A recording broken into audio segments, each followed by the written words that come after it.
And welcome everyone to Dun, dun, another dun. episode of the 10K Run podcast. My name is Amos Joseph. I'm joined by my co-host Brook Potter. How's it going, Brook? It's going well, Amos. Good to be on the left for a change for our viewers. Wow. For our listeners, we've just switched around the format of the live stream. So check us out on YouTube. Definitely come out and subscribe to our channel and join us. I'm doing well out here. We just finished up with Religion Zero, very spicy conversation about our disagreements with all the major world religions. That's always fun. I'm just relaxing out here. I forgot to get water. I might have to step away for a bit and get some water for this show. But no mead? No. Actually, I might have one bottle of mead left. I'll have to check that for next week's show because we were supposed to have a guest today. Yeah, so I'm just gonna take ownership on it. I kind of dropped the ball. Like I set it all up, talked to the guest, but usually like I should make a habit to kind of like confirm, reconfirm, kind of like set everything up, kind of just whatever.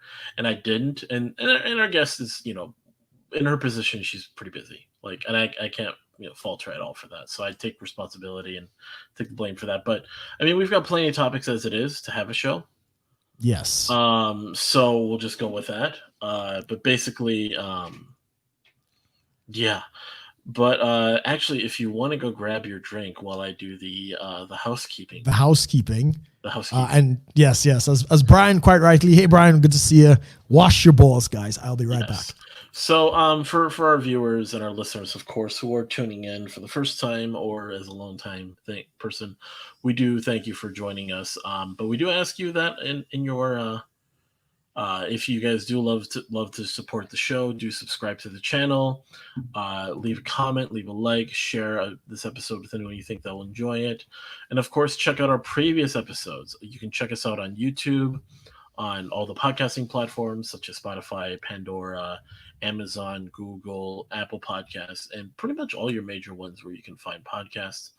But if you want to support us even more, there's different ways where you can support us through buying Tactical Soap. Go to tacticalsoap.com and type in the coupon code 10KRUM. That's 10KRUM. You get 10% off on all your purchases with a kickback that goes to us. That's one way to support us while getting a very good product, I would say, that you can order again and again and again. Or go to subscribestar.com/shitlord-preachers, where you can subscribe to the show on a monthly basis with a monthly pledge, anywhere from $1 to get you on our Discord server to $5 to get you into our our Raw Take series, where you can watch our extra videos that we do. We just did one last week. We're going to be doing some more in the weeks to come to kind of catch up, because we're realizing we have a lot of stories that just like are kind of stacking up. It's just a way where we kind of share something a little bit, like I said, more raw, more intense than our typical show, where we can kind of let loose and really talk about some like more personal things and such. But also, so then you have the $10 and the $25, which are a friend Edmundo. Shout out to him who supports us $25 a month. Shout out to him for supporting us, and of course, there's all that. So back to the show, of course. Brook. Yes, sir. I'm back, listeners. Don't worry. I'm not abandoning Amos like he did last week with me. Wow. Did we edit that out? I don't know if you did any editing, or is that whole section been left back in the last podcast? The part where you got kicked out and I had to like carry the show for like 5 minutes or something. No, it's all in there. All right, cool, no problem. It's all good. We're fine. I mean, an episode like that every now and then is probably not gonna kill us. Yeah, definitely. But yeah, we had just a ton of topics. Do we want to get into the more news first, or do you want to get into the more entertainment and or culture news first? I mean, the big thing that we have to touch on, unlike one of the last discussions, is the debate. We have to talk about the VP debate. I think the fly one. Yes, the fly, definitely. We have to get into that. And as a note for any of our listeners, we actually interviewed the Libertarian vice presidential candidate, Spike Cohen, who was not present on the debate stage. And there's a whole reason behind that. But if you are interested in the third choice go back and look at what episode is it? 116 or 106. We're at 106? 109 right now. So Oh, I thought we were much further along than we are. So yeah, we had him on, which was really good. We kind of did like a separate like special episode in the middle of the week. Really good, and like I said, I consider him to be a friend at this point. Just with working with him and such, and so it was a nice little conversation talking about his position, kind of his rise to prominence as the VP candidate, and but yeah, there's probably going to be more in the future, I would say, with hearing from him, like going into possibly 2022, 2024. You never know what's going to happen. I'm not claiming to know anything, but there's always like when someone like him, just with his, I'd say, charisma and just the way That's he a good can word. speak, Yeah. it calls upon him to definitely be more than just the VP candidate in one election, Yeah. but maybe Definitely. even just as someone to work more with the party in the future. But anyways, so yeah, do check that out, of course. Check out, yeah. Let's see. So Let's start with let's did just start. you Let's just yeah. get the debate out of the way. Yeah, it's probably gonna fill a good hour. Nah. I think we'll give it a half hour if anything. Yes. If we yes. really needed to. So Biden, no, sorry, not Biden. Well, we went wrong already. It was Kamala a fly Harris. versus this woman. Yeah, Kamala Harris versus Mike Pence. It was a sit down debate, which I actually kind of like. I like the sit down a little more because I think it kind of forces them. Like, there's something about psychology when you're sitting down. Right. Well, I mean, there's also the psychology of why the president is standing. It's showing strength. So there is that too. But I mean, yeah, because there have been presidential debates. So Mitt Romney and Obama did a sit down debate. I think one of them was a sit down. Yes, I think you're right. Because okay, just quick I don't aside. remember, honestly. Since touching on some of our friends when we had back in ministry, some of them actually believed in preaching on sitting down. Oh yeah. We did. We had a couple guys who did that. They'd preach while they were sitting in a chair. Usually, it's like maybe it was like some sort of like a high stool or something. Yeah. But it was like it's. I think it. I don't know what it exactly does, but there's something psychologically that happens when you speak to someone sitting down. I don't know if you're more relaxed or you're more candid. Yeah. Well, what ends up happening is first rule of kind of communications is you try to get on the person's level for some reason. So like if you're talking to a kid, for instance, and you want to have a conversation, you stoop to the kid's level. So I didn't understand if maybe they're trying to make them seem more approachable and correct me if I'm wrong, the VP only has one debate, right? The vice presidential candidates, it's only one. So maybe they're trying to distinguish it from Trump, well, the presidential candidates versus him. I think maybe that's mainly the only distinction. And then, of course, they had the bulletproof glass between. I'm just kidding. The bulletproof glass. It was She's gonna bust a cap in his ass. It was basically just the COVID shield, making sure they, and it wasn't really doing anything except just being a weird barrier. Yeah. Like if you really want to be safe, put them in a bubble. But besides the point. Yeah, it was transparent, so at least you could still see them. What are your thoughts on just like, I guess, the beginning, the middle, and the end? Okay. So I watched it, of course, the day after because, I'm in the UK, so time difference and all that good stuff. I did not really want to watch it because I don't really know very much about Pence. He's very boring. And I know Kamala, I know she has a history with like the district attorney and the law enforcement and stuff, but she's very irritating to listen to. Right. That was kind of, so I was dreading the debate. Anyway, I fired up the laptop, started making my coffee, making my eggs. I put the headphones on. So I mostly listened to it for the first 20 minutes or so while I was doing some other stuff. And it was boring. It was very boring. Very structured, very, no gotcha moments and stuff like that. So my overall take on it was Pence definitely was composed. I think he had great bullet points. I think he had good responses. And I think we learned that Kamala is irritating. She's like that annoying principal Did a fly just land on your head, dude? Am I seeing things?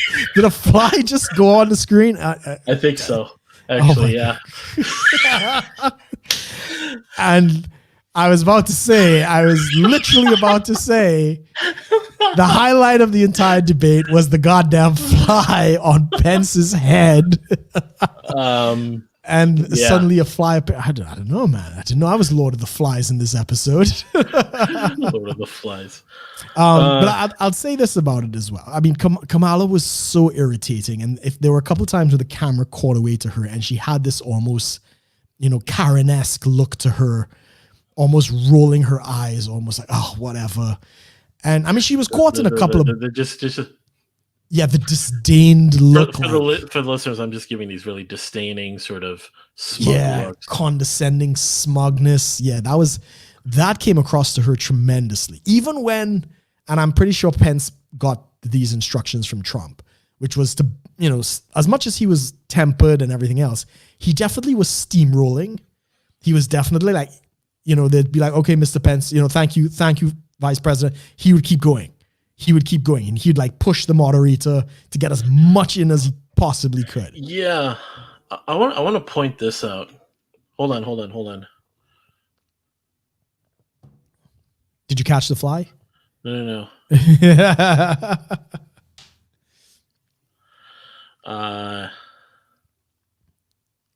What are you doing? We can't have this much silence in a podcast.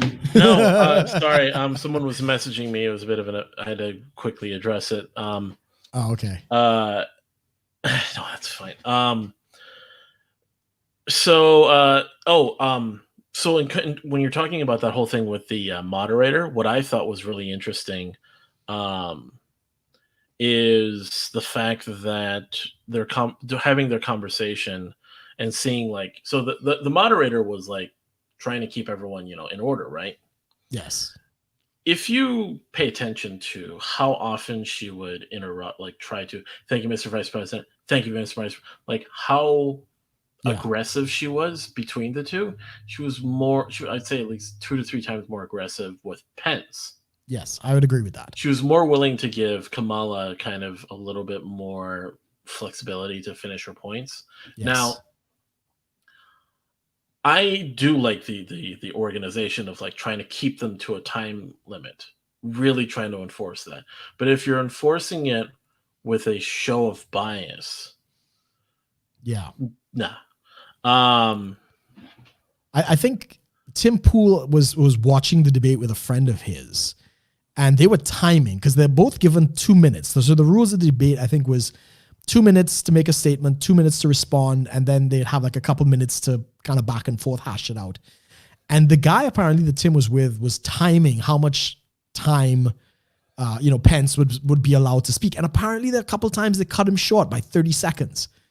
Like so there's a little funniness that's definitely going. But I mean, we knew that the Trump-Pence campaign was never going to be a darling of the mainstream media and any television network.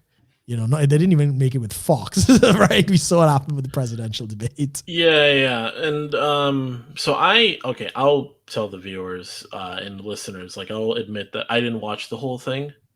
I watched about 3/4 of it. And honestly, just through watching and listening to it, I had a hard time really going on with it. It was boring. Goddamn fly. It was boring. It didn't really capture much of my attention. Like I would try to have it playing in the background, and I was just like, nah, I just can't do it. Yeah. God damn it. The fly is real, guys. I mean, our listeners can't see it. Over here. Amos is like throwing his hands about trying to get this fly. This fly has been in here for days, and I've been trying to get it. It's been just tormenting me, like, talk about the debate. Talk about me. Is it wearing a MAGA hat? Remember me. No. I don't know. Maybe it's wearing a Bernie shirt. It's real out of touch. So, yeah, I got to see kind of the transition between where they were very proper. There's some being very polite and all this, and then I just realized where like she starts making a comment, and then Pencil's like, hold on, I got to talk on this, and then it was Yeah, just that's where it kind of took off, and I'm like, so this is where it goes, but yeah, it still didn't quite break through a threshold of being near WWE throwing hands kind of moment. yeah. I was like, It oh, wasn't man. the first. It wasn't a presidential debate like with Trump. Yeah, Definitely not. and I just me and my criticizing both sides of the aisle, but man, like both of these guys are just they're feigning so much, like it's all like putting up a show. Yes. So it's Pence obviously has to push what Trump's doing and all that, and he'll state some facts, and I'm like, good, he's doing that.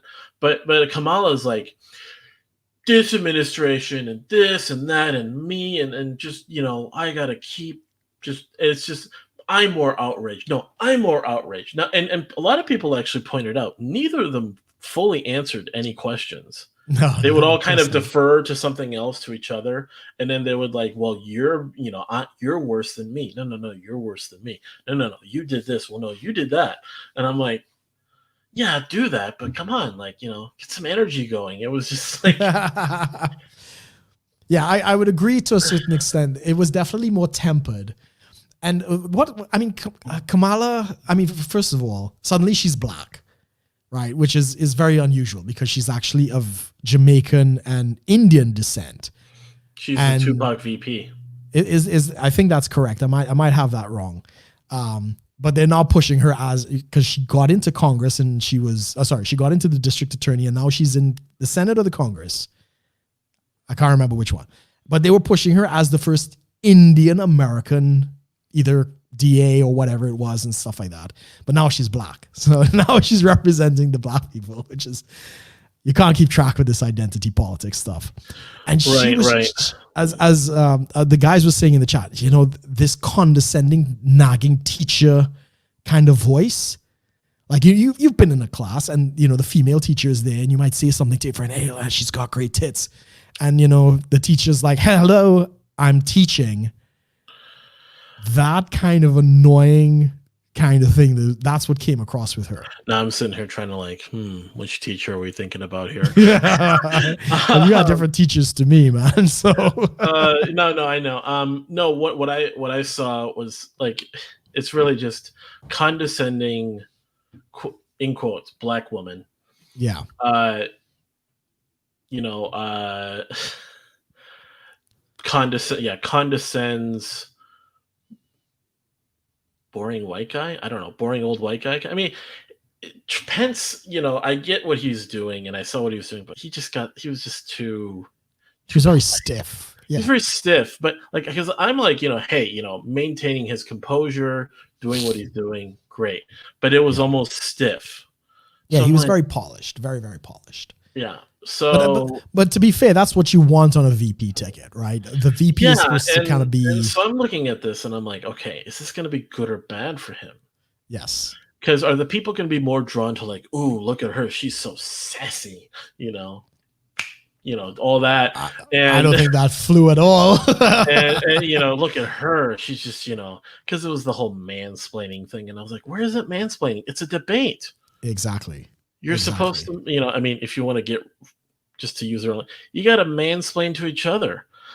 Like Yeah. Yeah. it's a lot of like, no, you're wrong. Let me tell you. So I'm looking at that, and I'm just like I said, I didn't watch the whole thing, so I didn't get to see some of the whole like I'm speaking moment, but I saw a lot of memes about it. Uh, I mean, the grand takeaway was, she was prattling off about well, I can't remember what it was. And Trump spins around and be like, look, you're entitled to your opinion, but you're not entitled to your own facts. And I think that kind of that became, was an interesting take. yeah, I gotta admit that's a good play on him to like put that out there. yes, Because it's the difference between the two. So Trump, like we talked last week, so Trump is kind of coming in with this like sort of overwhelming presence to sort of Yes. dominate the debate. Pence comes around with this candor and sort of, but almost stiffness, but he brings about this Yeah. like, you Tempered. know, yeah, this more tempered approach to, okay, you want to play this game. I'm not going to play this game. You think that we're going to try to match what they did last week, but no, I'm going to turn it around on you and be like, no, you don't have all the facts on these things. Yes. Um, Yes. to kind of maintain control, really kind of just go above her and just be the bigger man kind of thing. So I do like that difference because now that really it doesn't polarize them. It's just they're working different angles with the people. It's like, Trump has to do what he's doing because of Biden, but also Pence has to do what he's doing because Kamala. And Correct. this is the thing is that the tickets are kind of flipped in terms of their overall approach. Biden is just this very temper kind of not temp, but he kind of the energy level. So it's like Right. usually it's Right. like the president and then the VP is kind of like the solid base to kind Right. of, you know, It's I see what you're saying. It's almost the reverse with the Democrat ticket where yeah, Sleepy Joe like is kind Kamala of has to come in and be the enforcer. right. So she is their Trump or Trumpian candidate sort of thing. Well, Like she's basically supposed to the be. the the, the high energy, high emotion kind of Right, like right. draws in the The drama draws on candidate. yeah draws in the thing yeah is that drawing in the people. Are you saying that because she's a woman? No, it's just but this is the thing. I think the way she is because of what is expected of her, not necessarily Sure. what she is. Because if you see a lot of like her previous appearances, interviews, and such, like she wasn't always like this. I couldn't listen to her, so I don't I have a mean, lot I of mean, I've experience with seen her some previous videos and such of debates. her, speaking at events. She definitely has like, that sass, quote unquote, that everyone talks about, but Right. she really dialed it up, becoming the VP. I would say the couple points where I thought was really kind of on, I was actually glad for the discussion.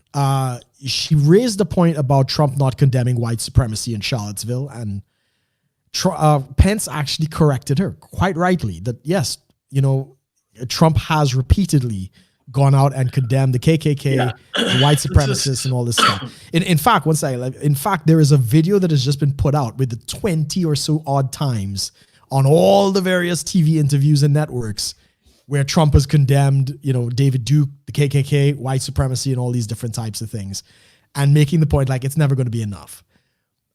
Pence was on point with that. yeah. Yeah. And also a lot of the points they made, I think that's good too, is stop pointing at like little out of context quotes. Look at the Yes. actions. Because say what you want about how the Trump presidency is really, rambunctious and kind of loud and kind of does this whole thing. Fine. You can criticize that, but focus on that. Policy is completely separate. I would agree.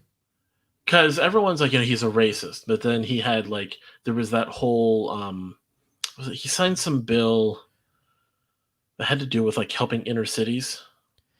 He's done a lot. I don't know He's done a exactly lot what of it those, and is. then when he Yeah. signs that, granted, it is a move, but it's like he'll Of have a lot course. of supporters or black people all around him, like because this is going to help their people, and it's like he's Correct. doing that, but No, I agree. but they won't put that out there. Like you'll see it one shot, like 2 seconds in a B-roll video somewhere, but you won't see it as like the focus. Like, hey, here's essentially visual evidence that Trump is not like some racist that everyone calls him to be.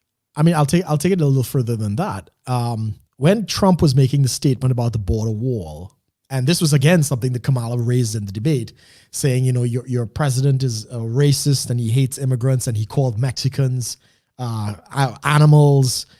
Now that quote comes from a discussion about the border wall where Trump called specifically MS-13, right? Which of course the media has completely butchered, saying he was talking about MS-13. Now, for those who don't know, MS-13 is a Mexican and Central American gang. It's a drug cartel that I think rape is part of their slogan. It's like rape, kill, and steal or something is like the 3 watchwords for them. Something. And yeah, it's like very depraved, cop killing, and they're devastating Southern California. These people are monsters. And that was who Trump that specifically directed that quote towards. So there were a lot of these times in the debate where she's dropping all of these buzzwords, where she's been, spoon fed by the likes of MSNBC and CNN with all these buzzwords. And Pence chopped them down one by one. So even on the issue of Breonna Taylor, I mean, there's a lot more evidence that has come out about the whole Breonna Taylor thing. This is the woman that was killed in the police exchange, the supposed no-knock warrant that everybody's trying to ban that the police didn't even use. Now, Pence cannot come out and condemn the girl, right? Rule number one in politics in a debate, you do not speak ill of the electorate and you do not speak ill of the victim. But he did say, look, the police did not use a no-knock raid. And now that we found out more information, that you cannot be a prosecutor and now question the role of the grand jury, which is what he did. He did it brilliantly because she's supposed to be the law and order candidate. But now she's saying that there was no justice. Now that the system can't produce justice for Breonna Taylor. So very, very good points were made. And this is why everybody's talking about The Fly. Because you can't actually discuss the substantive topics of what Pence said without exposing the media for lying. Yeah. The Fly. The Fly. The Fly has multiple Twitter accounts. Oh, does it? Does it? Spike Cohen did some memes where that's how he got into the debate. Oh, really? But they put his face on the fly? His face on the fly. Like, I got into the debate, guys. I loved it. Yes. I saw one where they put what's his name? Biden's face on it, and he's like sniffing Pence's hair, the whole Yeah. Like, this is the thing, is the memes are just fantastic when it comes to this stuff. Absolutely brilliant. I forgot. We should touch on this too, just real quick. Ken Bone. Ken Bone. Who's Ken Bone? So Ken Bone is famously known in 2016 as the undecided voter. He kind of became the poster child for the undecided voter. He was the guy that wore the red sweater at this town hall thing. He wore a red sweater, has this mustache, has glasses, kind of a little bit of a heavier set guy. Ken Bone. He was just known, like, somehow just went viral as this. You've seen that guy, right? Yeah, I've seen this guy before. He's like the undecided voter, like the symbol of this. So he's been observed throughout the years since 2016, and his whole thing was like, once he decided, he came out and said, "I voted for Hillary." Right. So there's this whole thing, oh my gosh, he voted for, because just his thing. He's been just absolutely harassed all over Twitter right now. Really? Because now he did a mail-in ballot, first of all. Right. Which besides the point. I think he lives in Illinois. I think. I'm not sure. Don't quote me on that. But people can look into it. But basically, he voted. Guess who he voted for? He voted for Trump. He voted for Biden. He voted for Joe. Yeah. He voted for Joe Jorgensen, the Libertarian presidential candidate. Wow. Yeah. So he points out, like, he doesn't like either of them. And he says, hey, what better person to vote for? Someone who wants to end the wars, cut my taxes, and, end the drug war. Like, he's taking the stance of things that could directly affect someone like him. Sure. Not all these other issues that sometimes the Democrats, Republicans really like to turn into. Anyway, so he pointed that out, and he got just heat all across the spectrum. Like, George Takei was like, you can't, what the heck? Like, George Takei, the political advocate of whatever. The gay. Whatever. I just like, there's only one. He's the political advocate. Like, okay, Yeah. He was. I have to come back on that because Takei. He did the Proud Boys thing, and that completely backfired. Yeah, I don't get that either. Yeah, we'll get back to that though. So, and then some other people were like, some other, the checkmark brigade basically on Twitter was like, you're a shitty person. How could you do this?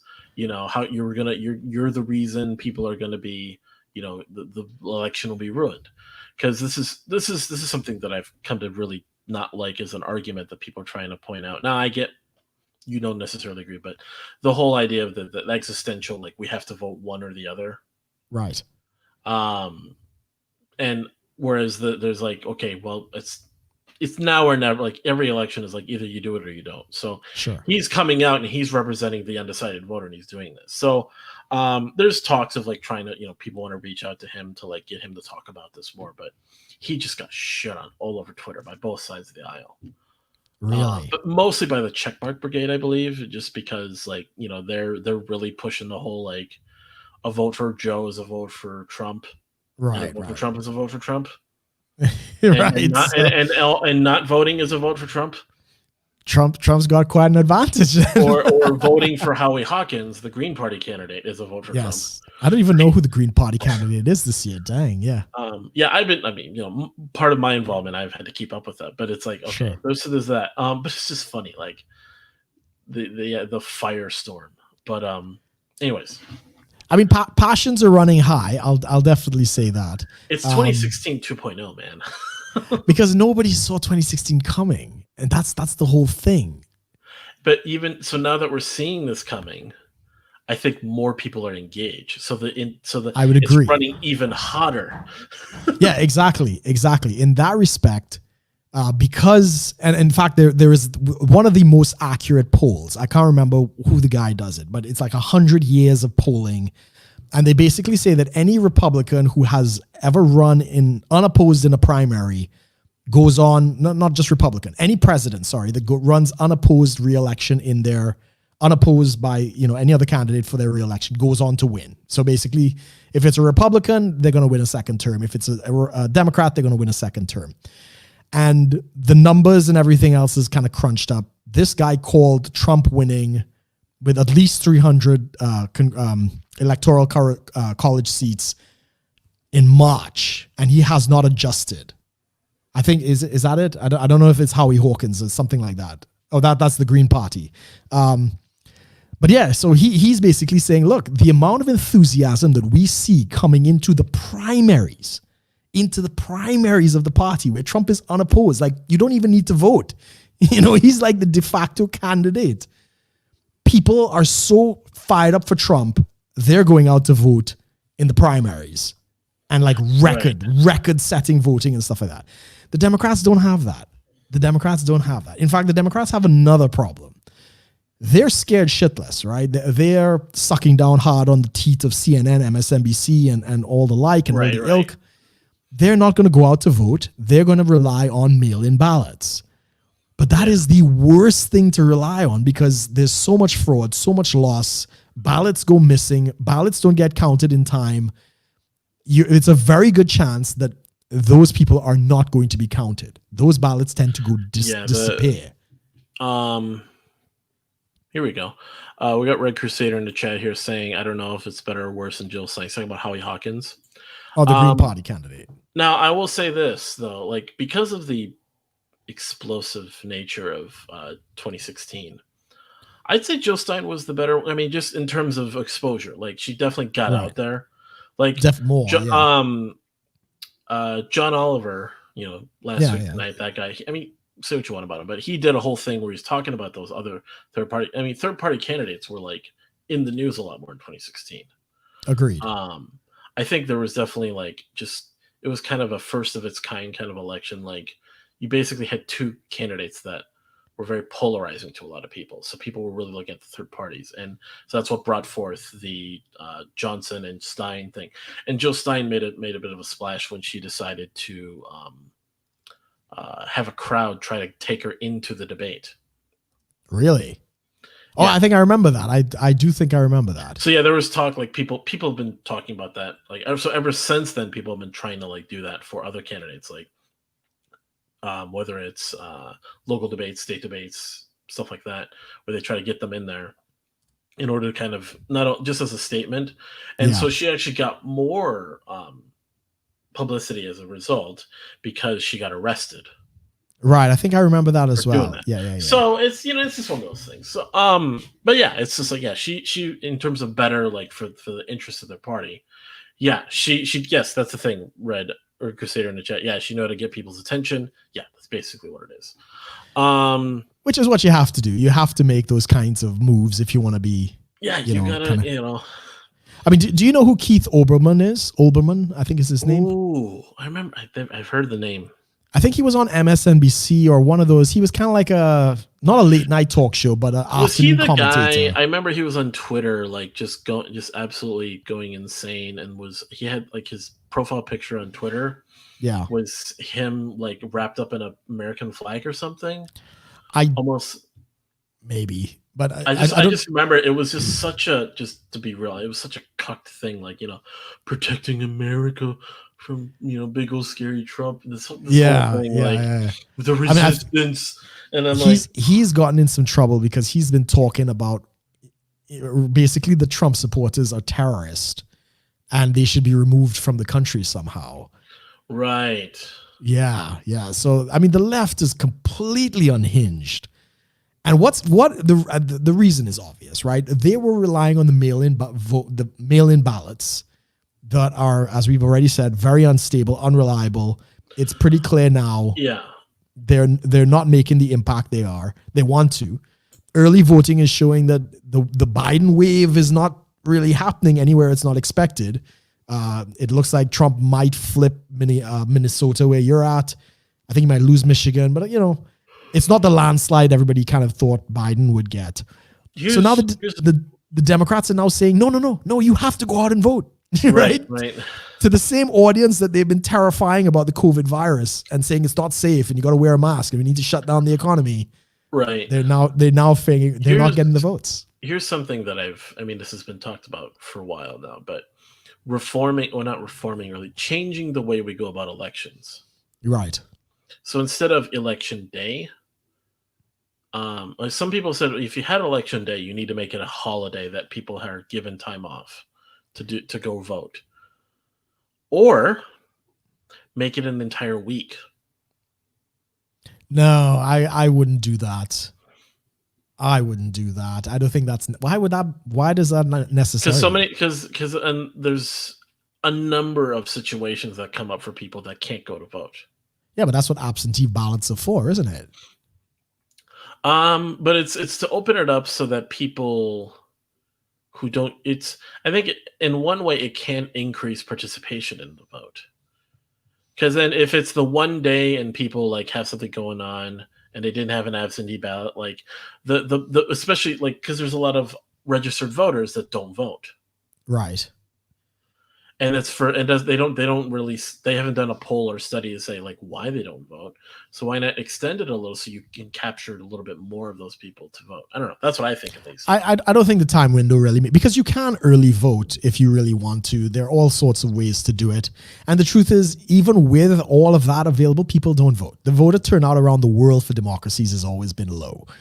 So what about the countries that have high voter turnout? There aren't many. The or few even, that or have, even the states that have high voter turnout.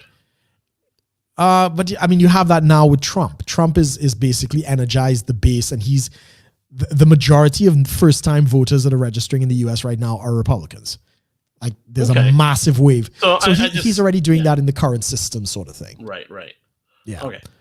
But yeah, speaking of Trump, oh no, you want to continue with the debate? I was going to say Trump actually, You're good on the debate though. Yeah, I'm yeah, because I mean we did spend almost 40 minutes on it, so okay. By the way, just quickly, who did you think won the debate? Pence. Okay, I'd say the Fly, but yeah, I'll go with that. The Fly, then Pence. Then Pence, yes, and Kamala is third. I mean, other exciting news is, of course, that Trump recovered from the coup. I mean, he went back to the White House. Back to the White House, and he took his mask off. No, I'm not feeding into that. I'm just like, I've heard that like he basically, with all the the cocktails of treatments they have him on the therapeutics, that he can, I mean, just for lack of a better word, he can function. He can be president. Yes. But in terms of fully recovered from the illness, I don't think he is yet. We don't know. I have a strong belief that he will. Yes. Just put Oh, all the. I I mean, agree with he's the that. president. I mean, they're Yeah. gonna put him. They're gonna put all the magical stuff in him. The Yeah. classified Yeah. All the CIA alien stuff. DNA, the stuff from the lizard Yeah. people, Exactly. But healing in terms crystals of from Atlantis. yeah, but in terms of actually recovered, fully 100% recovered at the moment, no, not yet. Because even with the best treatments, there's still like that 2 week to 3 week process of like your body still has to fight the thing. Like you can definitely speed it up a bit, but you're not like gonna just you know what was it like maybe 5 days he was in the hospital, if that three If 4 days. that, yeah, it But was it's like very quick. even if you're the president with the unlimited resources of the government, I think at least a week, maybe two. I would have said so. Our guy, because Boris Johnson in the UK, he had it. He Mhm. was out for 17, 18 days. So he went beyond the 2 weeks. So Yeah, after and two it weeks, affects people differently. yeah, I He get had that. it when there weren't as many treatment options that were available. Which is what I was about to say. He had it in the UK with the NHS, which has been a complete disaster.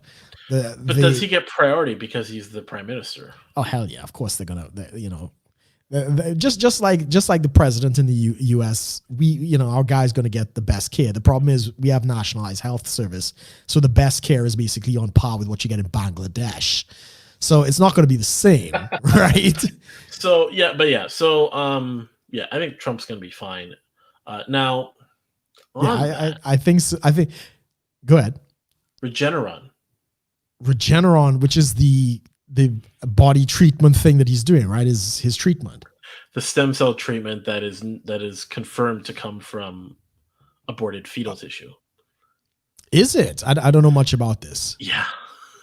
It's been pretty like I think I've heard it's been confirmed. So it's a possible. I thought it would be a possible blow to his pro-life base. Okay. It's some sort of stem cell based treatment that like boosts his immune system. And you sure it's coming from kids? Aborted fetal tissue.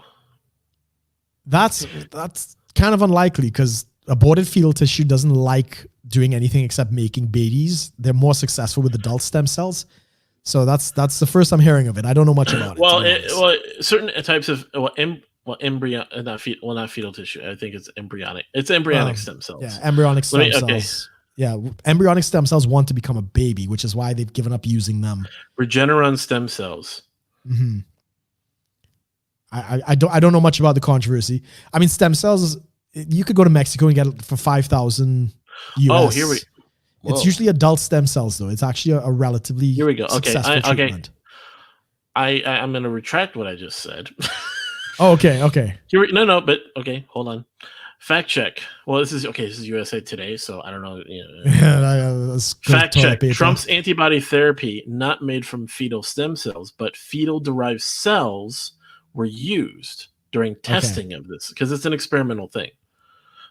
So they tested it on fetal cells. Okay, I could get that. So while they didn't use them to make the drug, those fetal tissues were used in the testing process. So either way, the pro-life base would not like it. Right. Okay. All right. I don't know. This is the first I'm hearing of it, so I'm not quite sure what it is. Let's see.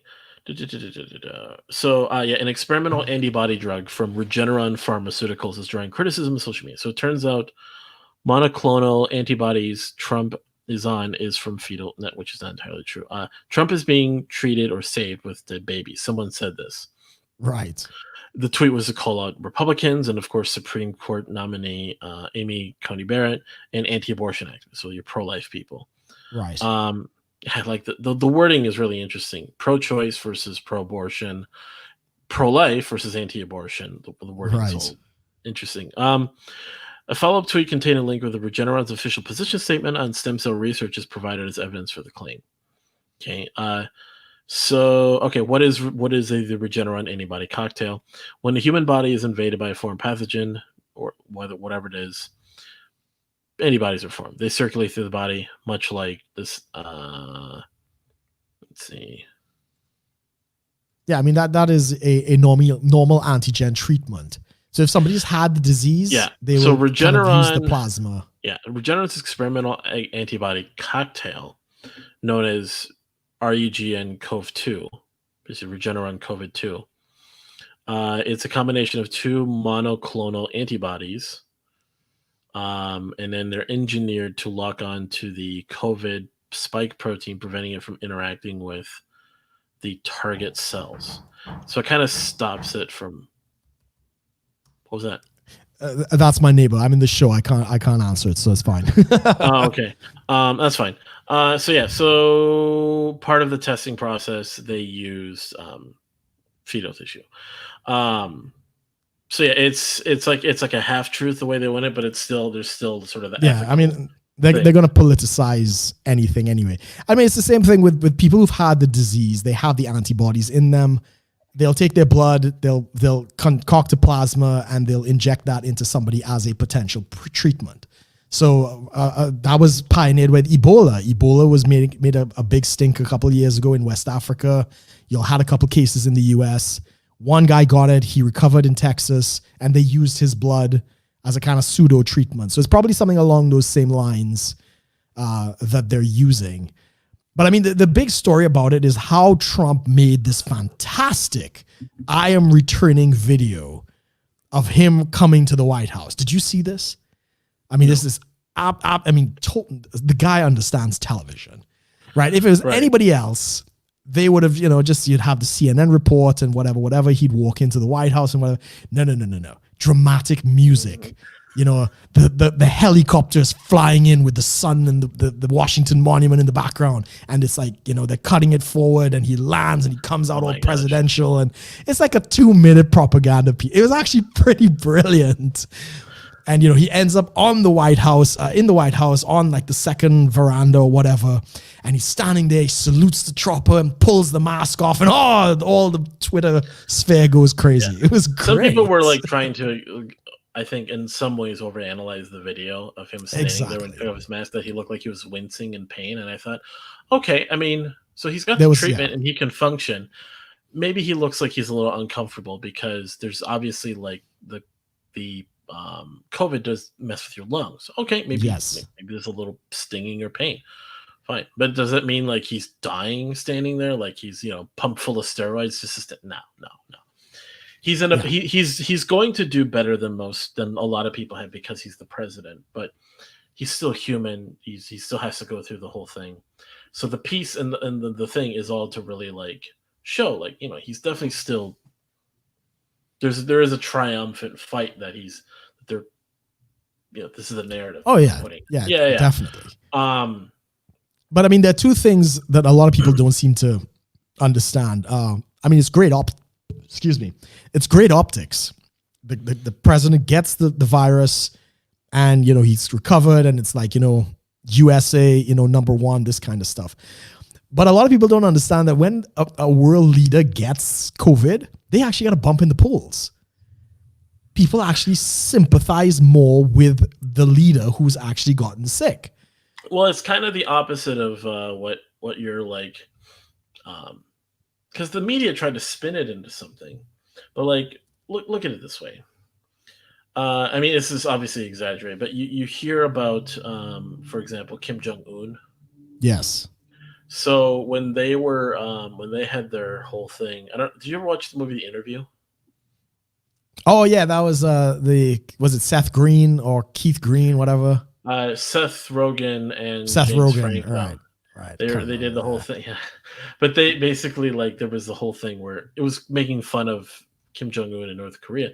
But what it pointed out, which was really good, was which is true. There's a lot of tall tales and crazy, ridiculous stories about sort of, dear leader and all his he can conquer the world and no disease could touch him and, diseases die when they touch his skin, whatever. All these things. And people kind of liken that authoritarian sort of propagandized thing with Trump. They'll try to he's trying to, and then, look at him, he got the disease, that's weakness and this and that and this. But then it's no, actually it makes him real.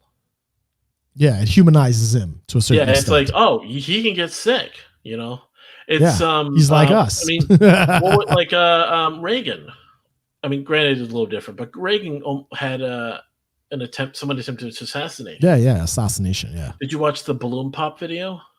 The what? So he gave a speech a month after the assassination attempt in a public place again.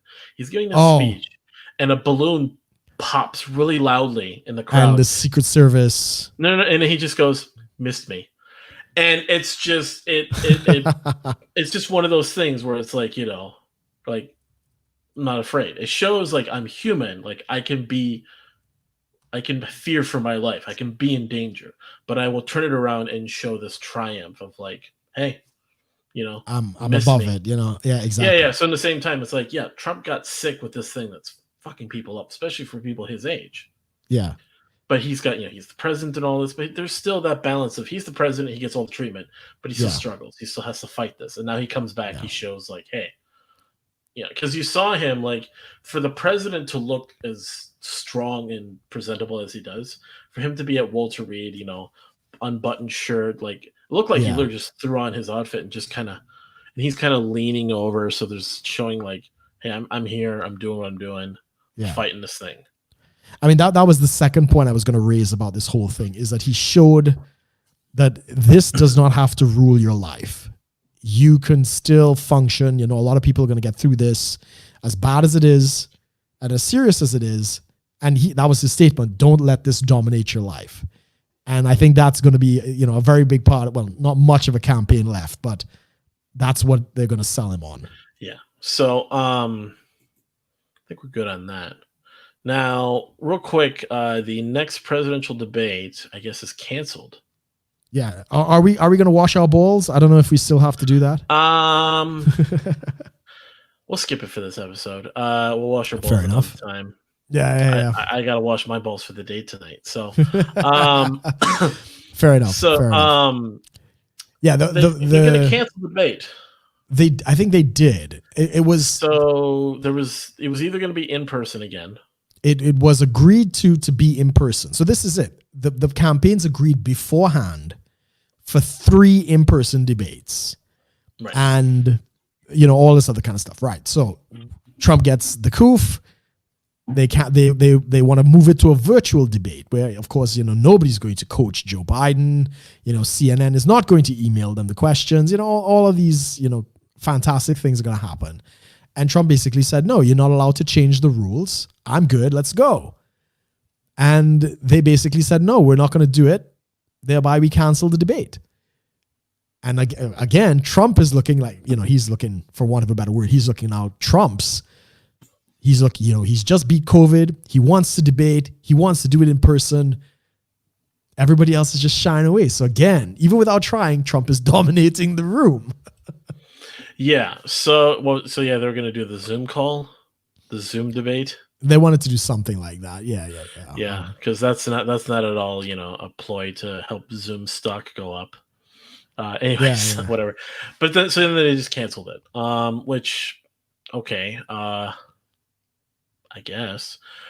I mean, it's disappointing. Because what I wanted to say when we were discussing the last presidential debate. Look, the first debate, even with Obama and Romney, I think, when they first went head to head, it was not a good debate. Like, the first debate for the president is usually not good because the other side gets to do their gotcha moments. They get to throw whatever they want to stick on the person and all this other kind of stuff. But then, the other side will learn the tricks and they'll be better prepared for the next one. So the second and the third tend to be more pressing. Right. But we're not going to get that. We're not going to get SmackDown this year. No SmackDown, no WrestleMania. Couldn't we just put them in those like CDC like containment suits and have them like put them in a ring, have them fight it out? The Octagon, commented by Joe Rogan. Trump slams down Biden, rips open his mask, coughs right into him. Who's your daddy? Something, I don't know. Just SmackDown. So. Yeah, I mean, I don't know how much more to really touch on that, except just it's a shame that we don't get to really see the fun. I was looking forward to it because I think, Biden he's a one-trick pony. So we know all of his talking points now. We've had the VP. We know their talking points now. Trump would have been loaded up, ready to go. and he probably would have blown him out of the water for the next 2 debates. And I'm Right. disappointed that we probably would not be seeing that. Yeah. Okay. Do you want to talk about the boys or you want to talk about the orcs? Let's get the orcs out of the way. Yeah, everyone's like, what? I'll touch on this. I mean, just to kind of tie into it. I had another, of course, everyone kind of picks up on I'm a little yawning and stuff. Up late again, playing D&D. Had a nice little cliffhanger moment for the players. A little bit chaotic at some points, but I basically kind of did a whole, like, they encounter the Dark Lord of this whole quest, and they had, like, he appeared, and they charged him. Right. But then they charged him, and he tried to run away, but they grabbed a hold of him, and then so like it ended with, as you jump into just close enough, his eyes, he notices you, and his eyes bulge like, oh my gosh. And as you guys dive towards him, you're enveloped in like a purple glow. This is like the teleport spell happens. And I said, and as you're enveloped in and your surroundings disappear around you, I said, we'll have to pick up next week. And they were like, oh no. And I was like, yes. Like it's cliffhangers are fun.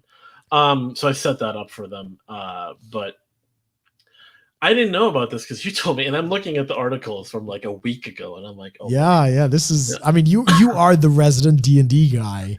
Yeah, but here's the thing too: is I mean, people would know this, but I took a week off of Facebook, so pretty much from the end of the podcast last week till pretty much last night, I deactivated my Facebook. Yes, I almost was considering just deactivating it for longer, just take a longer break, but probably not too good of an idea right now. It was just enough to kind of like cool off and such. But you still had Twitter though, obviously. Yeah, but it's just not really the same. Yeah, fair enough. I mean, I was a little bit more active on it, but I was nowhere near as active as I would be on Facebook. Okay. So it's kind of take off the edge, No, it's good to detox. I mean, if I didn't have the podcast, I probably would not be on social media because I waste a lot of time where I probably shouldn't. So yeah, getting away from social media is always a good idea. Taking a break once in a while, I think, is a good thing. Right. So the thing with that, so the D&D orcs. Well, we talked about this before at one point too, how like D&D has become such a social justice thing because drow, which are basically these dark elves, they have black skin, they don't come out and they don't like sunlight, they have a sensitive, all these things. There's alignments, which is like how you behave. So there's like lawful good, chaotic good, neutral good, true neutral. Like there's all these different how they behave. Yes. And drow are chaotic evil. Orcs are kind of neutral evil. Right. All these different things. So people didn't like that because they thought, oh, why do these creatures always have to have a certain alignment sort of forced upon them? It's like, well, the lore demands that they are these things. Like their god creates them to be evil. They have an evil god that created these. In D&D, all the races were created by some other god, and they all had their agenda. Like it was a struggle against each other. So, anyways, orcs, which are a race you can play in D&D, had certain penalties. So, like, you can be a smart orc, but if you had like a high certain score, like an intelligence score or something, you would have penalties against that because they determine like certain natures of orcs would demand that they have lower certain penalties on certain scores. So that you could be the smartest orc in the world. Yeah. But you're not. But you wouldn't ever be as smart as the smartest elf in the world, or the smartest human, or the smartest dwarf, or so on and so forth. Because there's a natural handicap. There's a natural handicap to their intelligence. Right. Because when you play an orc, you usually play for different reasons. For strength, for other things. Like there's orcs that will like basically they can take an entire barrage of attacks but survive on one hit point. It's an ability they have. Yeah. Kind of like a tank. It's just Usually if you're playing a barbarian or whatever. So D&D is now ever since they started this whole descent into wokeness. Descent. It's funny. There's an actual book called Descent into Avernus. Avernus is one of the planes of hell. So There you go. So Descent into Wokeness, that'd be a really funny book. So they've taken this path, of course, and we also talked a little bit about that whole thing, Tasha's Cauldron, everything where you can Yes. customize racial traits. Um, so they basically, as part of the reprinting that process they're going into, so they're reprinting older books. So fifth edition, which is the edition you pretty much everyone plays now, they're reprinting the books to match with this more woke idea. This kind of started with because they didn't have to the most recent book they did not have to reprint was called the something of Exandria. Exandria is this source book that was based off of a YouTube series called Critical Role. They're basically kind of like the D&D campaign that everyone likes to watch. Um, they were kind of like the MCU of D&D. Like everyone's Right. watching it. They created an entire world as part of their show, and then they turned that into a book. But that book was woven with a lot of like, oh, here's an NPC that likes to identify as a different gender or something. Like they had all this Right. stuff in there. And then since then, they've started taking the direction of this. So now orcs can't have certain handicaps or penalties. Right. I can actually pull it up here Because it's racist. because it's so. I'll pull up. I mean, you have to be some sort of racist to think of orcs and automatically assume that means black people.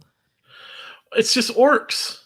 It's just orcs, people. Like, for God's sake, man. You want to hear about some really interesting orc lore? So the orc god Grumsh, Okay. Grumsh is had a battle with the elf god Corellian Lorethian, where in this struggle, in this fight, he a couple things happened. So Grumsh swiped at Corellian, and he bled out in this fight, and his blood turned into the first elves. Okay. That's how the elves That's came the to lore. be. Okay. That's the lore. So the elves weren't created; they just came to be. Right. Okay. Grumsh had his eye gouged out by Corellin in the same fight, where there's an artwork that's kind of known where it just shows Corellin just swiping across, and you see his eye like kind of explode, just right, killed it. Funny how we're talking about people's eyes gouged out, since we'll talk about a certain show. Yes. So and because he does this. So one of the things, because Grumsh is the god of the orcs will actually gain magical abilities by removing one of their eyes. Very Othanest. In reverence and sort of as a tribute to Grumsh to grant them powers. But no one talks about, that's a slight against blind people or or one-eyed people. One-eyed people, Cyclops, whatever.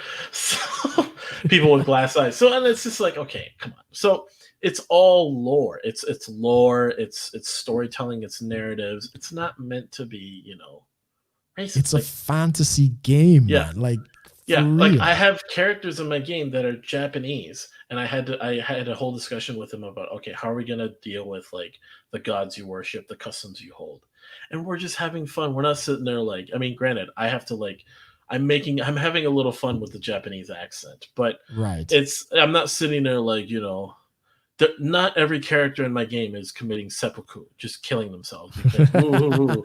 No, that's just it's narratives, it's having fun. Anyways, that's preaching to the choir a bit, though.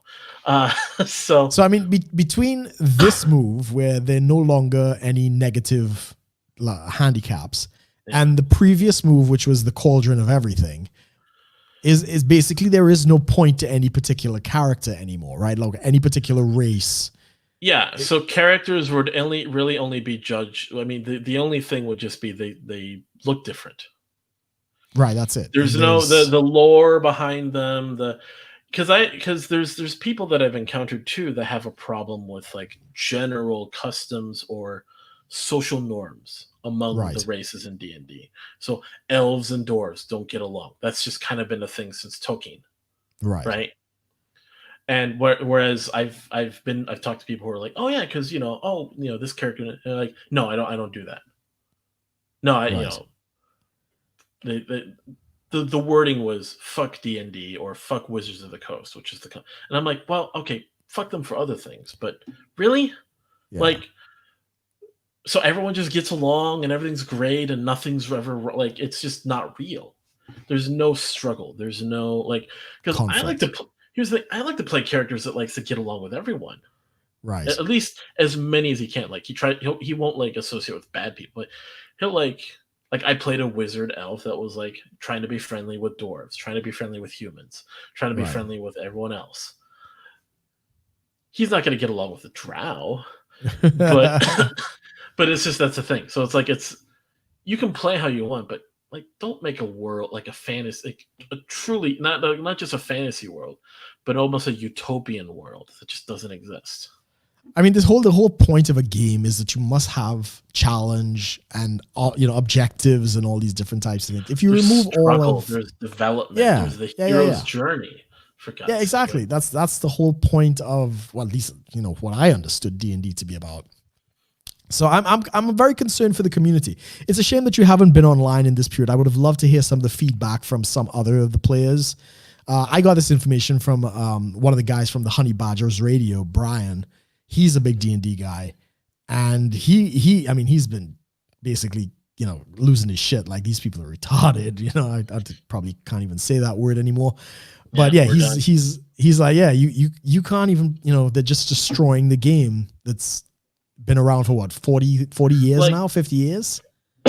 like there's some things that I'm in terms of just the compromise, like I can see like, okay, you want a gnome barbarian, a gnome that can like rip your face off.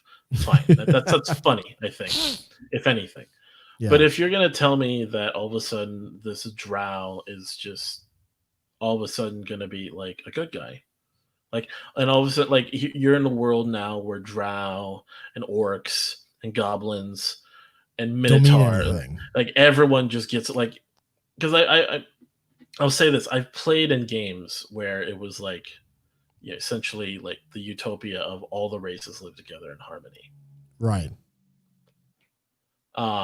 Granted, there's still criminals, there's still gangs, there's this and that, but it's never like following sort of the social norms of the world.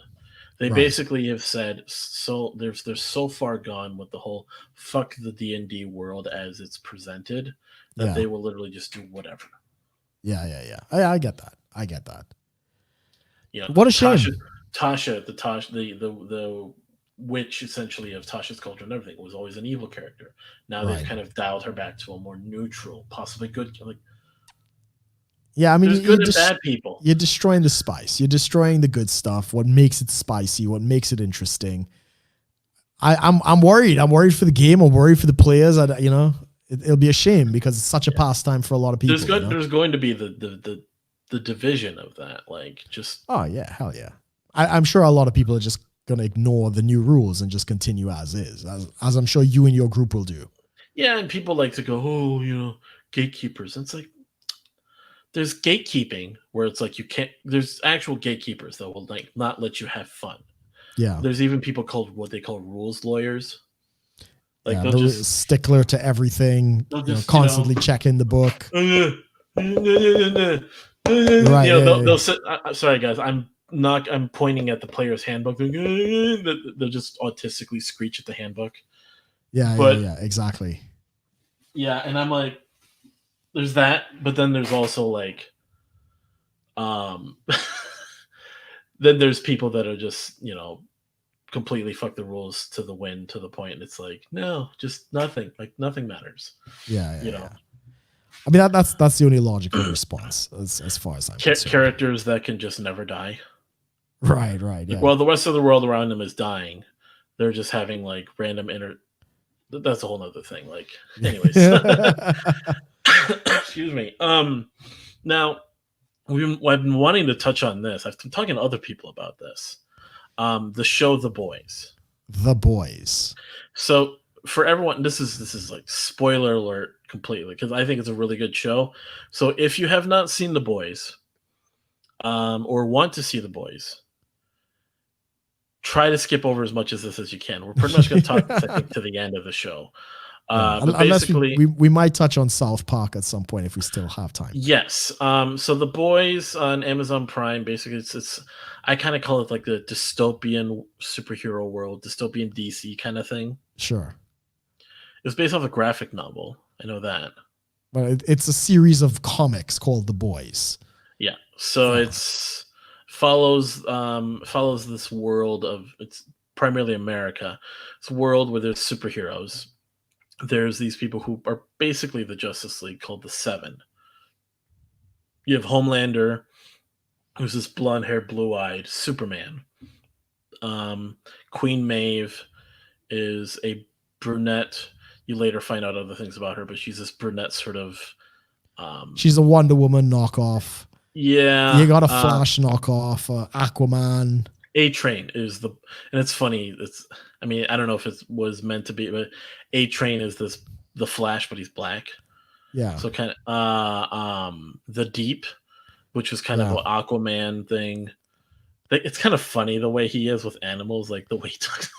He really takes seriously, like he talks. Yeah, saving the dolphins. The dolphin. Oh man. Yeah. I have to say, like, I wanted to watch this movie, but I could never. Amazon Prime is such a pain in the ass, so I never managed to see it up until recently. You told me, "Hey, have you been watching The Boys?" So I was like, "Oh yeah, I forgot about that show." Yeah. So I went back and I watched it, and it's like, this is brilliant television. Now, I mean, we laid out a lot of this stuff in our previous discussion about The Boys, but the season 2 has just ended. So we're at a cliffhanger. Well, no, we're not really at a cliffhanger. We're at the end of the first. They resolved a lot of things, but they opened up a few questions. Now, I looked into on the internet. There's going to be more. Season 3 has been confirmed. Yes. Yeah. People were like, "Oh no, it's going to get canceled." No. No. Possibly next year, December, they might release some new stuff. So I mean, let's briefly touch on, I guess, season 2, because we kind of talked about season 1. Yeah, so you get all these heroes. Season 1 was a lot of you're kind of getting to know the boys, which were these guys who, I think their whole goal is to take care of superheroes. Because here's the world that they're in. This is like corporatist America meets superheroes in DC, the Justice League and all this. Imagine heroes are not actually really some of them are heroes, but they're mainly just corporate products and services. Like they're a brand. They're brands. So they're movies, they're toys, they're theme parks, restaurants. Actual hero work, not really. Porn, even. That was the funny one. When they really showed that, I was like, oh man. But these companies, so Vought is the company that runs a lot of these heroes. Vought has this huge legal department. They have so much money. So what happens is you're introduced to the whole idea that these heroes have no regard for collateral damage. It's kind of like granted, it's like all the other heroes that we've seen in movies, but actually the reality of it, like people getting really fucked up by the collateral damage. So like it starts off, there's the very first thing you see is like one of the things you see is A-Train is running so fast that he completely obliterates someone. Like they explode in blood. And it kind of inspires this guy to join the boys, whose whole thing is to kill or, just fuck get heroes. Back and get back at heroes. The heroes. Yeah. They've all had little things that have happened. And season 1 ends with this huge reveal. I don't want to give too much away though. And it begins, right. Yeah, I know. But I know I'm already giving I don't want to just tell everyone all the cliffhangers, all the right. So it gets into season 2. There's a lot more that's found out. There's all these secrets revealed. What did you think of season 2 though? Not as good as season 1, but definitely, it's still very, very good television. I like the introduction of what's the name? Stormfront, is it? I can't remember. Stormfront, yeah. Yeah, Stormfront, which basically is a Thor knockoff. In season 3, there's going to be Soldier Boy, which is basically a Captain America knockoff. So we're bringing in the MCU now. Very interesting play on that, because in the comics, Stormfront is the genetic material that they use to create Homelander. So that's obviously not the same thing that they're doing in the show. There's some creative license they've Oh taken. yes, of course, of course. But Stormfront is a literal Nazi, right? So the whole company, Vought, and all this stuff is all tied to the Nazis, Nazi experiments during World War II. And Stormfront is a literal Nazi. There is a Nazi superhero. Yeah, Vought, who is the not the German, the Nazi Party member who created the company. I guess Yeah, and he's created the kind of like the Compound Werner von V. Braun of. Yeah, and Goebbels and kind of human experimentation and stuff like Well, that. I'm saying von Werner because came over to the U.S. Well, right. So yes, in that respect, the Nazis hiding out in NASA kind of thing. So that's basically what happened. So I liked it. I liked the take on it. It wasn't as clear as the big bad. It wasn't as clear as like I thought the objectives were not as clear as in the first one. The first one was Butcher wants to kill Homelander. That's kind of the point because of his dead wife. So that was very clear. The second one was not as clear. There wasn't really working towards as much. There was a lot more about how some of the other characters wanted to get back into the Seven, and there's internal betrayal and more internal politics in the company. The Church of the Collective. The Church of the Collective, all these different types of things. Yeah, it's so there was a lot more of that going on. And the betrayal was not as much with the boys. It was more like the superheroes internally were starting to, come to terms with their problems. Good storytelling, great storytelling. And what I absolutely love about this series is they're not afraid to push the envelope with a lot of these things. And I like the way they tackled both sides. Yes, definitely with that. So Stormfront, and this is again more spoilers. So Stormfront is introduced. She's a social media mogul, kind of, She's hip with the kids. Yeah, she literally walks on set like, "Hey, I'm one of the new members of the Seven," and she's doing an Instagram live to kind of point out, like, and she's essentially also to flex on everyone else, like, "You're not gonna call me out, you're not gonna kick me out." He's just like, and then Homelander's like, "Hey, yeah, right." And then she's she's got a meme team, she's got all this stuff, and she really plays up the sort of social justice warrior. Yeah, she's playing against Vought, even though she works for Vought. So it's just this weird thing, and she's kind of the people's whatever. So she's doing this whole thing, and then turns around and there's the whole Nazi thing. Yeah, where she's literally a Nazi. Then she plays into Homelander's whole narrative of like the whole sort of America, terrorists are coming to kill us, the hard right-wing militarism sort of thing. Plays that, and then she starts playing in this like giving some like Nazi principles they talk about. I'm just like, whoa. Yeah. And white genocide, which I was shocked that they even mentioned it. I was like, whoa. It's like, whoa. This is the thing. They didn't really pull back on either side. No, they didn't. I mean, granted, the right they're really going after a little bit more. That's one thing, but by throwing in the white genocide part, yeah, I think it really kind of then pushes to the extreme, where it's not necessarily attacking. It's in line with the character. The character would have that perspective. The Nazis would have that perspective. Right. So that's why I think it worked. But I'm saying is by taking it to that extreme, it breaks away from their right-wing narrative of maybe trying to make like an anti-Trump thing. Sure. I get what they're trying to do. I mean, they did characterize, somebody who was kind of brainwashed into extremism, the guy listening to Stormfront all the time, and then he takes a gun and he thinks one of the guys is a superhero trying to take advantage of him. Yeah, but we've seen that happen on both sides of the aisle. Yeah. So I mean, obviously I think that was playing up on more hard right propaganda. And I mean, of course that happens, but that's a caricature. That's not everyday people. I don't, otherwise I'd be happening every day. Right. So, but yeah, anyway. I would say that they push the envelope, especially with some of the more gratuitous scenes, let's say. They're not afraid of like sex with superheroes. We'll just say the more mind-blowing scenes. The mind-blowing scenes. Yeah, which happens a lot in this movie, in this series. Sorry. Yeah. I was expecting it so much in the finale. Because there's so many scenes. I'm like, it's gonna happen. It's gonna happen. It's gonna happen. I was like, didn't happen yet. Yeah. Okay, maybe it's gonna. It happened there. That Yeah, yeah, was yeah. like, I mean, the amount of brain crushing moments that they've been in this series has been quite spectacular, and some of them under some very bizarre circumstances that are kind of sexual in nature. It's very bizarre. It's very bizarre. season one. And season two. But no, I'm saying, but in season one, you remember Oh yes, the season one. The what was it, the girl. weightlifting chick, whatever, that was high Yeah, yeah, on yeah. Compound V. Yes, high on Compound V. The guy comes to collect the rent. He's like, we can pay for this, some other way. And they do like a kinky scene with a cop and a vigilante, and it gets all sexual. And she's, of course, a superhero. She sits on his face and crushes his head. Oh Pop. boy. Brain goes pop. Like, that's fucking twisted. And season two, Homelander eventually, spoilers, Homelander and Stormfront start getting it on. They have this whole thing about burning her tits with his laser vision. That was pretty twisted. And then they go on to fight crime. They meet this criminal, and he's like, all right, I give up. Call the cops.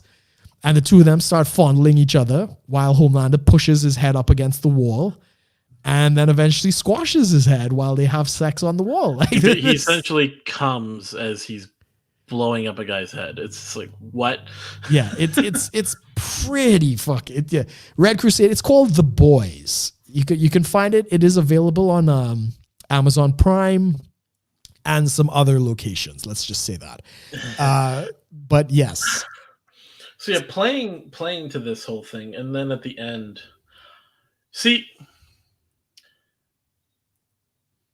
Okay, so there's the scene where they're doing like the movie, the movie about the seven. Yes. And then they do this whole scene where it's like women get it done. Yes. Someone said that's actually a dig at Marvel. It is. It is because of what they did in what was it? In Endgame. Endgame, yeah. So they did that. Yeah, they are mocking a lot of things. But then the finale, they actually get it done. They actually get it done. And it was done right. It was like all the girls beating up one girl, and then there was this whole thing, and it's like, and it's all well within their powers. It's not like some crazy. It's not like forced. It's not shoved into your face or anything. Because all those, like, yeah, it made sense. Yeah, it's not forced. It plays in the characters, and they did it really well. Yeah, and Starlight wasn't just some overpowered character. Like, she actually had to struggle. Like, there's a scene where she's being held in that cell that has no electricity. And she couldn't draw on anything. But then, like, something turned on that gave her just enough that she could, like, use the power. Like, that made sense. Well, there's a taking an opportunity. There's a struggle a bit. It's not like she just had powers wherever. She had to actually be around things she could draw power from. Yeah. So for those who don't know, Starlight, she draws her power from light and electricity and other stuff like that. And they put her in like an isolation room. And then one of the boys breaks in and they trigger an alarm. The alarm light starts flashing and she's able to draw the power from that to break out. Yeah. She's not just like, oh, there's no power, but I can still use my abilities. No. I mean, to be fair, they did get that from the Umbrella Academy. There is a scene in the Umbrella Academy with one of the characters that did the same thing. But there's a lot of references to other superhero things, either to mock or to just utilize in a different way as an homage. Yeah, definitely. Yeah, and I do like it. It's they are taking the extremes of it, either to pay kind of almost respect for something, but also to turn around and just say, fuck this shit. It's bullshit. It's dumb. No, I appreciate non-politically correct television because we've seen, I don't know. I mean, I haven't watched much of the DC universe in a while. So the Arrowverse, Flash, Batgirl, Supergirl. Supergirl's been canceled. Batgirl has been canceled. Well, no, they've replaced the lead actress. Legends of Tomorrow was another one. Everybody turned out to be gay. Everybody turned out, in some same-sex relationship. The whole PC culture has been seeping into television greatly. And The Boys is so not that. In fact, the attempt at that in season 2, they bring in like a Daredevil character who basically is like a ninja. He's deaf. He's blind, but he has like sonar abilities, so he's all good and whatever. And one of the agents is like, oh yeah, disabled people are trending really big right now. This is so cool. We're going to get, popularity points. And Homelander's like, oh, well, what would happen if pow, just hits his ears and pops his eardrums, leaving the character deaf. Like, I think he probably died. well, no, he was still alive on the ground. It's possible, but the whole idea was to make him Bled deaf. out like fucking crazy though. Yeah. Yeah, But yeah, it yeah. was just to kind of like fuck this thing. I mean, We're granted, not bound to Homelander. PC Yeah, culture. because I mean, granted, it's Homelander and he's fucking crazy. But Yeah, it's he's kind of to point sociopath. out like, but it's also but it's kind of to point out like sort of the folly. Like this is Homelander. Like Yeah. um, now who's your favorite character in the show? Butcher. Figured you were gonna say Butcher.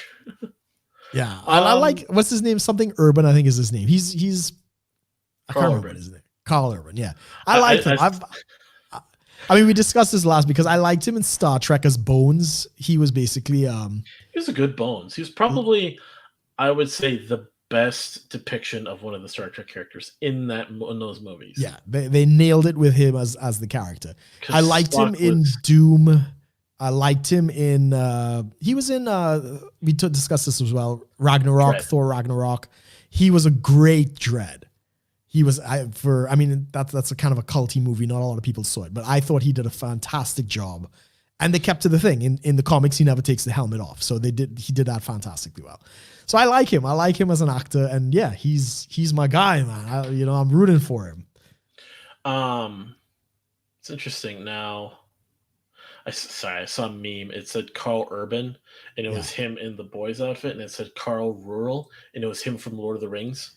Yeah, he was in Lord of the Rings. He was the leader of that like banished like 3,000 men from Rohan. Yeah, the Rohan crew. He was in it and stuff. Not as recognizable, but yeah, definitely. Was he Arwen's like brother or cousin or something? I don't know. I can't He was remember. somehow tied to the family. Anyway, so I I mean, maybe it's just the contrarian nature. It is a bit of the contrarian nature in me. I didn't really like. Everyone else liked him, and I'm just like, yeah. I mean, he's definitely a likable character, but I think he's so in the center of it that I kind of wanted to choose someone else, like to actually enjoy more and really kind of invest a little into to kind of follow. Uh-huh. I actually kind of liked Homelander. Right. As a okay, fair enough. In terms sociopath. They're basically the same character, to be fair, right? Which is what they were stressing in this exactly. In this series. So here's the thing about because Butcher is the head of the leader of the boys, and Homelander is the leader of like the Butcher very, very slowly becomes like a little softer through the show. Kind of softens a little bit. Sure. There's a moment he kind of swings back a bit. So he'll kind of get a little nice, and he gets people notice it, and he kind of swings back like yeah. I get fucking that. cunts. He's doing this whole thing. Homelander though. Homelander did the same thing. And what I like about Homelander is not so much like who he is, but sort of the development of his character is what I enjoyed. Right. The progression of him slowly losing it. Right. But also become like, so he goes along this path where he's slowly becoming more and more of this ideal that he wants everyone to love him. But he also believes in this idea, I am Homelander. I can do whatever the fuck I want. He says that multiple times. Yes. And he even does it where there's all these conspiracies, all these things. So he killed a bunch of people in this plane because he was like too lazy to save them. Well, he couldn't figure out how to save them. Yeah. Well, we don't know if he couldn't. He said he couldn't, but it was like he probably could have tried something. Yeah. So all this stuff, and he just slowly cracking. Yes. More and more bold. And then so there's the scene at the very end of the show. Again, I'm saying this probably too many, but spoiler, everyone. He at the very end of the finale, there's a scene where he is they're trying to pull a trap on him. Yeah. He comes face to face with like a group of Vought like SWAT team looking guys. Yeah. He realizes what they're there to do. He thinks they're the ones that are doing something he doesn't like. He's so pissed, so he just laser eyes all of them. Now, usually, this is something that someone noticed. I didn't even notice this. Usually when he laserizes and cuts and slashes people, he doesn't get dirty. Right. He does it from a distance. It just happens. And he just, whatever. Even the only time he really got dirty was that one time where you saw him, like, remember him and Maeve were in that building, like fighting terrorists or something. He Yeah. punches the guy, and then his fist gets covered. His glove is already red. Yeah. Yeah. Yeah. So it's kind of like there's some imagery there. So here he kills all these guys, and he steps out of the room, and he's just covered in blood. Yeah. And it's just, you can see the layers are breaking away.